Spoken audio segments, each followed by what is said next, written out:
Hey guys, how you doing? This is Len Gliwa with TCO Fly Shops, here to show you a little nymph pattern I've come up with called the Sugar Daddy. Sugar Daddy's a really basic little body nymph that's been really effective for me. It's kind of more of a variation on a theme than it is, a radically new pattern, but it's been really effective for me, and I want to show it to you guys today. So let's get started. Today we're going to tie this on a size 16 TCO 2499 SPBL. For size 16 and 18, I tie these on the 2499s.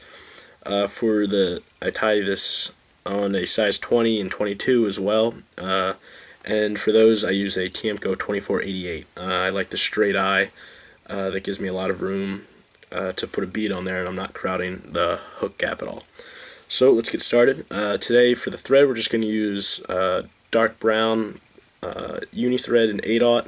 So just start the thread and wrap back to about the point where the barb would be if this were a barbless hook. Trim the thread there and grab our tailing material. For the tails, on these I use Coq de Leon. I've experimented with a lot of different tailing materials, and I found that CDL is the best, for me at least. I really like the speckling effect that this material gives, and it's really durable, so you're not going to be breaking off as many tails as you would if you were using something like wood duck. So tied in about one shank length, pretty much standard length for just about any nymph pattern that you're tying. So tie that in and wrap it all the way forward to the bead and cut it there. That's going to help keep a uniform body, which is really important with biot bodies, because any little discrepancies or bumps in the body are going to show up really clearly with biot wrapped over it. Next, our rib. I'm just going to use copper ultra wire. This is size small. Do the same thing again. Tie in at the same tie-in point in the back, wrap up to the bead, and then return the thread to your original tie-in point. For the body, like I said, we're just going to use a turkey biot. This is a rusty brown turkey biot. You tie these in with the thicker portion at the top of the biot. That gives you a really nice segmented look. So I'll just tie that in right here and wrap all the way back to the same tie-in point as the other materials, and that's really important with a biot body because you're not going to be able to cover up any gaps or anything like that. So now we're just going to wrap the biot body forward. As you're wrapping, you'll immediately see that there's a lot of segmentation that occurs from the raised portion of the biot there. Just wrap up to the bead and tie off right there. Cut that.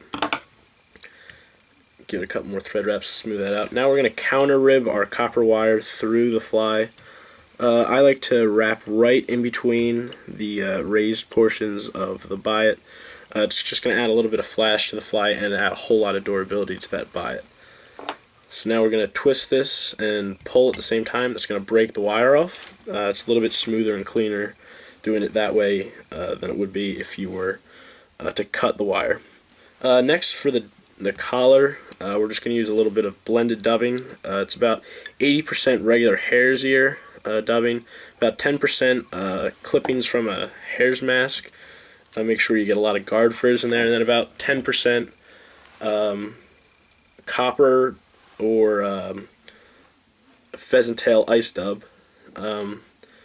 So after you wax the thread, which is really important for this pattern, you're going to just take a bundle of the dubbing material, as you can see there. As you can see in the light, it's got a lot of flash to it, and just touch this bundle to the waxed thread.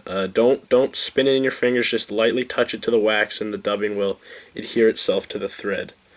Now what we're going to do is we're going to go into spin our bobbin clockwise.